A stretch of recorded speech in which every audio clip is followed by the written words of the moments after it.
നിങ്ങൾക്ക് അദാനിയുമായിട്ട് ബന്ധമുണ്ടോ? നിങ്ങൾ എന്തിനാണ് പ്രത്യേക വിമാനത്തിൽ മംഗലാപുരത്തേക്ക് പോയത്? അദ്ദേഹം പരിഹസിച്ചുകൊണ്ട് പറയാണ്, അതൊക്കെ എൻ്റെ വ്യക്തിപരമായ താല്പര്യം.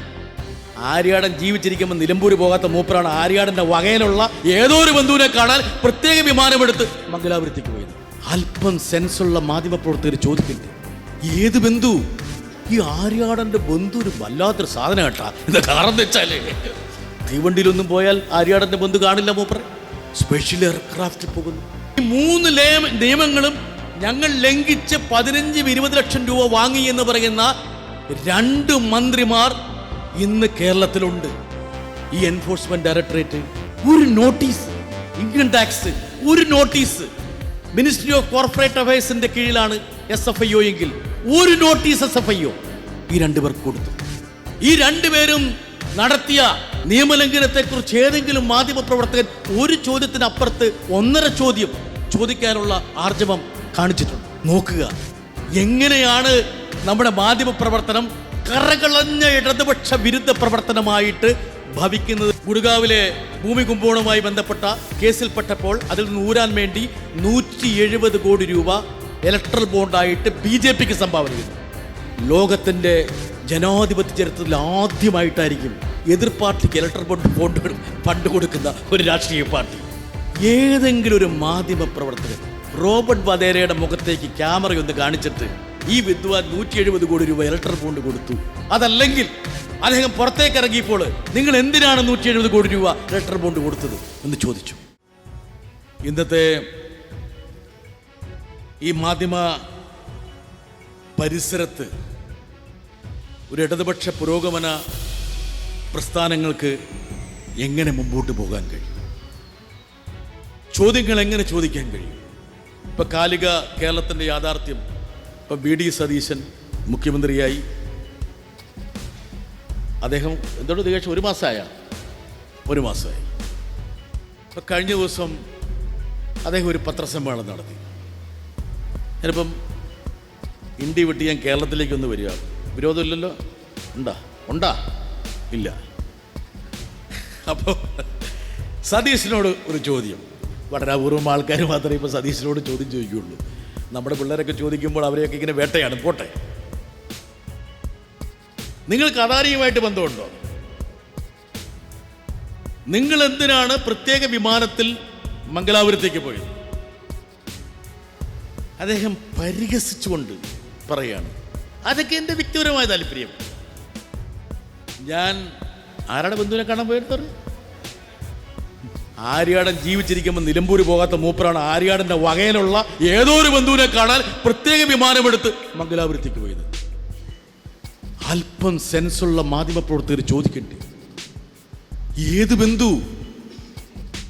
ജീവിച്ചിരിക്കുമ്പോൾ ആര്യാടനെ കാണാൻ നിലമ്പൂർ വരാത്ത VD സതീശൻ ആര്യാടന്റെ വകയിലുണ്ട് എന്ന് പറയപ്പെടുന്ന ഏതോ ഒരു ബന്ധുവിനെ സാങ്കല്പികമായിട്ട് കാണാൻ വേണ്ടി മംഗലാപുരത്ത് പോയി എന്ന് പറയുമ്പോൾ അവിടെ ചോദ്യങ്ങളുടെ ഒരു ഘോഷയാത്ര വരണ്ടേ? 2, നിങ്ങൾ കണ്ട ആര്യാടന്റെ ബന്ധു ആരാണ്? അദ്ദേഹത്തിൻ്റെ ഒരു പേരില്ലേ? അദ്ദേഹത്തിൻ്റെ ഒരു വിലാസമില്ലേ? ആ ബന്ധുവിൻ്റെ കൂടെ ആരൊക്കെ ഉണ്ടായിരുന്നു? എന്താ കാരണം? പൊതുപ്രവർത്തകർ സുതാര്യമായിരിക്കണം. അതിനേക്കാൾ പ്രധാനപ്പെട്ടൊരു ചോദ്യം, എന്ത് അടിയന്തരമാണ് നിങ്ങൾക്കുണ്ടായിരുന്നത്? ഇപ്പോൾ കോൺഗ്രസ്സുകാർ എപ്പോഴും നമ്മളോട് പറഞ്ഞ കാര്യമുണ്ടല്ലോ, നിങ്ങൾക്ക് ഇങ്ങനെ അവിടെ എത്ര ധൃതി എന്തിനാണെന്ന്. എന്താണ് ഇങ്ങനെ ഈ കേരളയിലൊക്കെ കയറിപ്പോകാനുള്ള ധൃതി എന്തിനാ അങ്ങനെ കാണിക്കണേ? അതിലൂടെ മാവേലി എക്സ്പ്രസ് എന്തൊക്കെയുണ്ടോ വണ്ടി, രാജകോല അങ്ങോട്ട് കാസർഗോഡ് മംഗലാപുരത്തേക്ക് എന്തൊക്കെയുണ്ട്? ഏതൊക്കെ വണ്ടിയുണ്ട്? മംഗലാപുരം ഏതാണ്? പരശുരാമ്, മാവേലി, പിന്നെ ഏതൊക്കെയാണ്? എത്ര തീവണ്ടി കൊണ്ടോ ദികേഷേ, നമ്മളെ കയ്യിൽ കയറി പോകുന്നല്ലേ? അത് പറ്റാതെ ഈ ആര്യാടൻ്റെ ബന്ധു ഒരു വല്ലാത്തൊരു സാധനം കേട്ടാ. എന്താ കാരണം വെച്ചാലേ, തീവണ്ടിയിലൊന്നും പോയാൽ ആര്യാടൻ്റെ ബന്ധു കാണില്ല മൂപ്പറെ. സ്പെഷ്യൽ എയർക്രാഫ്റ്റിൽ പോകുന്നു. അവിടെ വീണ്ടും ക്വസ്റ്റ്യൻ വന്നു. അദ്ദേഹം പൊതുപ്രവർത്തകനാണ്, പ്രതിപക്ഷ നേതാവാണ്, കേരളത്തിന്റെ ശമ്പളം പറ്റുന്ന ആളാണ്. പൊതുപ്രവർത്തകൻ പാലിക്കേണ്ട എല്ലാ മാനദണ്ഡങ്ങളും അദ്ദേഹത്തിന്റെ ക്രയവിക്രയങ്ങളിൽ കാണിക്കാൻ ബാധ്യസ്ഥനാണ്. അദ്ദേഹം ചെലവിടുന്ന 1 രൂപ എവിടെ നിന്ന് സാക്ഷ്യപ്പെടുത്താൻ ഉത്തരവാദിത്തപ്പെട്ട ആളാണ്. ആ ചാർട്ടേഡ് വിമാനത്തിന്റെ പണം ആരാണ് കൊടുത്തത്? ആരുടെ പൈസക്കാണ് അദ്ദേഹം പോയത്? ആരാണ് ബില്ല് കൊടുത്തത്? ചോദിക്കണ്ടോ നികേഷ്? ചോദിച്ചു. ആരും ചോദിച്ചില്ല. നോക്കുക, ഒരു പത്രസമ്മേളനത്തിൽ നിർണായകമായി ചോദിക്കപ്പെടുന്ന ഏതെങ്കിലും ഒരു ചോദ്യം ചോദിച്ചു. അപ്പൊ നമ്മുടെ മാധ്യമങ്ങളുടെ ഒരു പക്ഷപാതിത്വം. അപ്പോൾ എൻഫോഴ്സ്മെന്റ് ഡയറക്ടറെ കുറിച്ച് ഞാൻ പറഞ്ഞപ്പോൾ ഞാൻ എപ്പോഴും പറഞ്ഞൊരു കാര്യമുണ്ട്. വീണയുമായി ബന്ധപ്പെട്ടൊരു കേസ് നമ്മൾ ചർച്ച ചെയ്തുകൊണ്ടിരിക്കുക. ഞാൻ മാധ്യമപ്രവർത്തകരോട് പറഞ്ഞൊരു കാര്യമുണ്ട്. വീണ ഒരു കരാറിൽ ഒപ്പുവെച്ചു. ആ കരാറിനനുസരിച്ചിട്ടുള്ള ട്രാൻസാക്ഷൻസ് നടന്നു. അതിൻ്റെ ശരിയും തെറ്റും, നിയമപരമായ പാളിച്ചയോ അതിൻ്റെ ശരിയോ ഒക്കെ സ്വാഭാവികമായിട്ടും ഇനി അന്വേഷണത്തിലും കോടതിയിലും തീർപ്പേൽപ്പിക്കട്ടെ, നമുക്കൊരു തകരാറുമില്ല. പക്ഷേ 3 നിയമങ്ങൾ ലംഘിച്ച 2 വ്യക്തികൾ കുറ്റസമ്മതം നടത്തിയിട്ടുണ്ട്.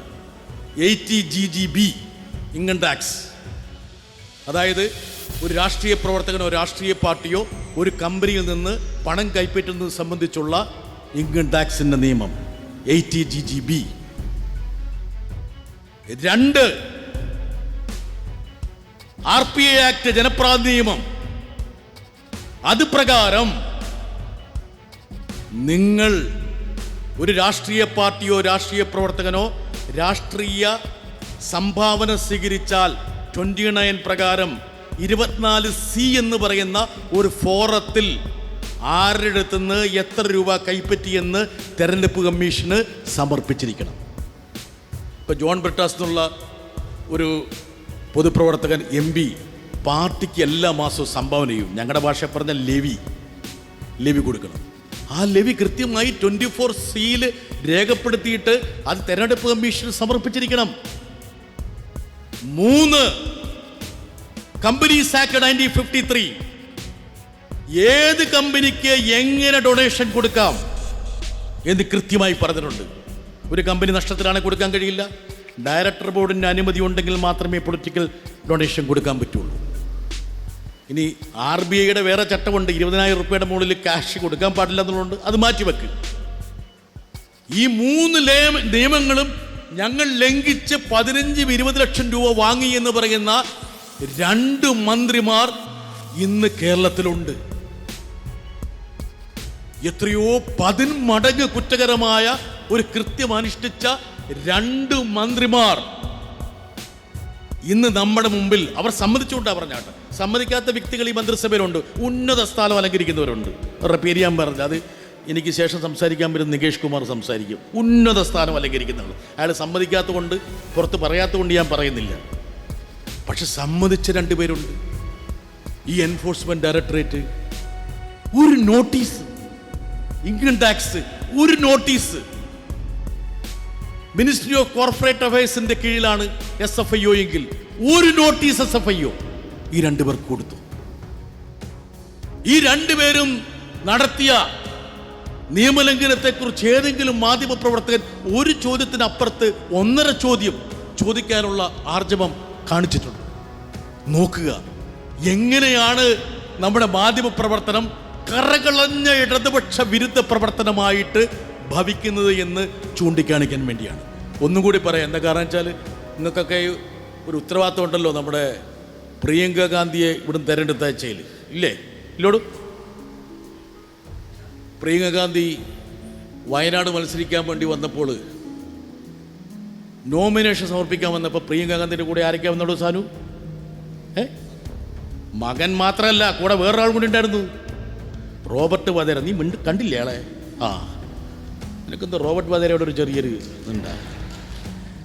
റോബർട്ട് വധേര 24 വയസ്സുള്ള റെയ്ഹാൻ രഹേജ. 24 വയസ്സെന്ന് ഞാൻ പ്രത്യേകം പറയാൻ കാരണം എന്താ അറിയാം? 25 വയസ്സായ മൂപ്പർക്ക് മത്സരിക്കാം. അപ്പോൾ ഇനി വയനാടിൻ്റെ അനന്തരാവകാശി ആരാന്നുള്ളൊരു തർക്കം നിങ്ങൾക്ക് ഉണ്ടാകണ്ട വെച്ചിട്ടാണ് ഞാൻ പറഞ്ഞത്. 170 കോടി രൂപ DLFുമായി ചേർന്ന് BJPക്ക് ഇലക്ടറൽ ബോണ്ട് കൊടുത്തു വധേര. കണക്കാണ്, കണക്ക്. ഗുഡ്ഗാവിലെ ഭൂമി കുംഭകോണവുമായി ബന്ധപ്പെട്ട കേസിൽപ്പെട്ടപ്പോൾ അതിൽ നിന്ന് ഊരാൻ വേണ്ടി 170 കോടി രൂപ ഇലക്ട്രൽ ബോണ്ടായിട്ട് BJP സംഭാവന ചെയ്തു. ലോകത്തിൻ്റെ ജനാധിപത്യ ചരിത്രത്തിൽ ആദ്യമായിട്ടായിരിക്കും എതിർ പാർട്ടിക്ക് ഇലക്ട്രൽ ഫണ്ട് കൊടുക്കുന്ന ഒരു രാഷ്ട്രീയ പാർട്ടി. നോക്കുക, ഇവർ 3 പേര് സന്നിഹിതരായി. 3 പേര് മാത്രമല്ല, സോണിയാഗാന്ധി വന്നു തോന്നുന്നല്ലേ, ഇവരെല്ലാം വന്നു. ഏതെങ്കിലും ഒരു മാധ്യമ പ്രവർത്തകൻ റോബർട്ട് വധേരയുടെ മുഖത്തേക്ക് ക്യാമറയൊന്ന് കാണിച്ചിട്ട് ഈ വിദ്വാൻ 170 കോടി രൂപ ഇലക്ട്രൽ ബോണ്ട് കൊടുത്തു, അതല്ലെങ്കിൽ അദ്ദേഹം പുറത്തേക്ക് ഇറങ്ങിയപ്പോൾ നിങ്ങൾ എന്തിനാണ് 170 കോടി രൂപ ഇലക്ട്രൽ ബോണ്ട് കൊടുത്തത് എന്ന് ചോദിച്ചു? ചോദ്യങ്ങളില്ല, ഉപചോദ്യങ്ങളില്ല. അപ്പോൾ അത്രത്തോളം ഇടതുപക്ഷ വിരുദ്ധമായ ഒരു മാധ്യമ സാഹചര്യത്തിലാണ് നമ്മൾ ജീവിക്കുന്നത് എന്ന് സൂചിപ്പിക്കാൻ വേണ്ടിയിട്ടാണ് ഞാൻ ഇക്കാര്യങ്ങളെല്ലാം പറഞ്ഞത്.